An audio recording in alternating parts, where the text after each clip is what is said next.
सारे भाई एक बार जोरदार मेरे साथ उद्घोष लगाएंगे।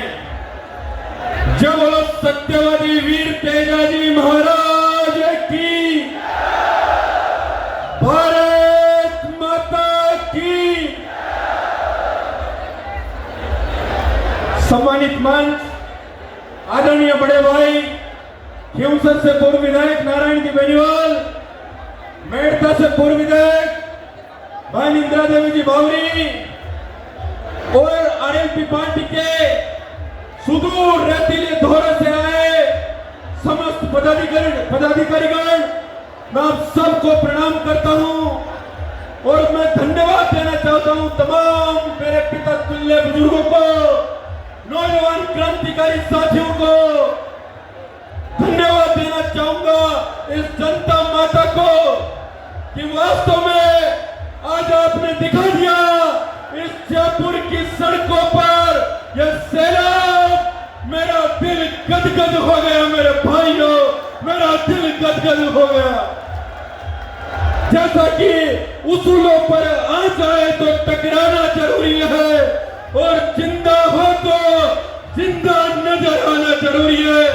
आज सबने अपनी ताकत दिखा दी कि आप लोग उस आरएलपी पार्टी के उस मजबूत हनुमान की सेना के सिपाहियों और इस राजधानी में अपने हक और अधिकार के लिए लड़ना जानते हो।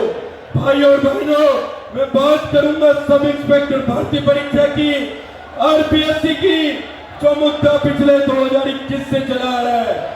ऐसी भर्ती परीक्षा जिसमें 35 दिन पहले पेपर बेचने का काम किया, जिसमें मेरे पिता तुल्य बुजुर्गों एक कबाड़ी वाला थानेदार बन गया, एक ट्रक ड्राइवर थानेदार बन गया, तस्कर और तस्कर के बेटे बेटी थानेदार बन गए, आरपीएससी के सदस्य के बेटे बेटी थानेदार बन गए। बड़े दुर्भाग्य है मेरे प्रदेश का, लेकिन इस युवा ने अगर इस भारतीय जनता पार्टी को सत्ता में लाया तो इस वादे के साथ लाया कि पेपर लीक माफिया जेल की सलाखों के पीछे होंगे और पीएससी का पुनर्गठन होगा। इन्होंने बड़े बड़े वादे किए थे, लेकिन सारे वादे इनके धराशायी होते हुए नजर आ रहे हैं। जिस तरह से जब सरकार ने जांच की, भाइयों एसओजी ने कहा, मेरी बात ध्यान से सुनना, एसओजी ने कहा कि 35 दिन पहले पेपर लीक होगा। सरकार के पुलिस मुख्यालय ने कहा इस भर्ती परीक्षा को रद्द कर देना चाहिए। उसके बाद सरकार के सबसे बड़े लीगल महाधिवक्ता ने इस बात की मोहर लगा दी कि इस भर्ती परीक्षा को रद्द करने के अलावा कोई रास्ता नहीं है। लेकिन उसके बावजूद भी मुख्यमंत्री मदन लाल अपने चहेतों को बचाने में पीछे नहीं हटे और उन्होंने एक कमेटी बनाई जिसमें 6 मंत्री थे, 6 कैबिनेट मंत्री और 1 मंत्री किरोड़ी लाल। 7 मंत्रियों ने दावा ठोक कर दिया कि भर्ती परीक्षा रद्द कर दो, लेकिन मदन लाल सरकार इस भर्ती परीक्षा पर कुंडली मारकर बैठ गई।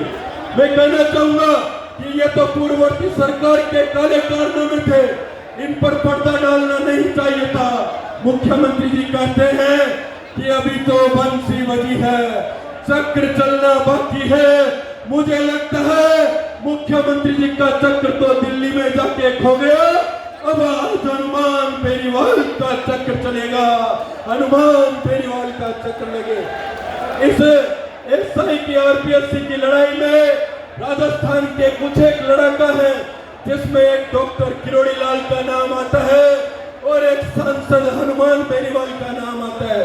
मैं धन्यवाद देना चाहूंगा और मैं तो कहना चाहूंगा इस मंच से कि धन्य हो वो माँ जिसने ऐसा वीर सपूत को जन्म दिया। भाइयों, ऐसे सपूत सदियों में जन्म लेते हैं, सदियों में।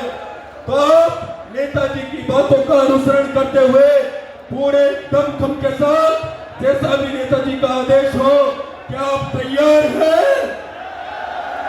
एक साथ मेरे साथ उद्घोष करेंगे, एसआई भर्ती रद्द करो, पर्ची सरकार होश में हो, आरपीएससी भंग करो। हनुमान बोला है। अंत में अपनी वारी को विराम देते हुए मैं इतना ही कहूंगा कि हमारा 4 सालों का संघर्ष है। पानी की टंकी पर चढ़े, दर्जनों आंदोलन किए, बदलाव सरकार को चेतावनी देना चाहता हूं कि सत्य को झुठलाया जा सकता है, सत्य को दबाया जा सकता है, अपमानित किया जा सकता है, लेकिन यह हनुमान जी की लड़ाई कभी रुकने वाली नहीं है और आज आगे तो न्याय लेकर ही जाएंगे। बहुत बहुत धन्यवाद। जय हिंद, जय भारत।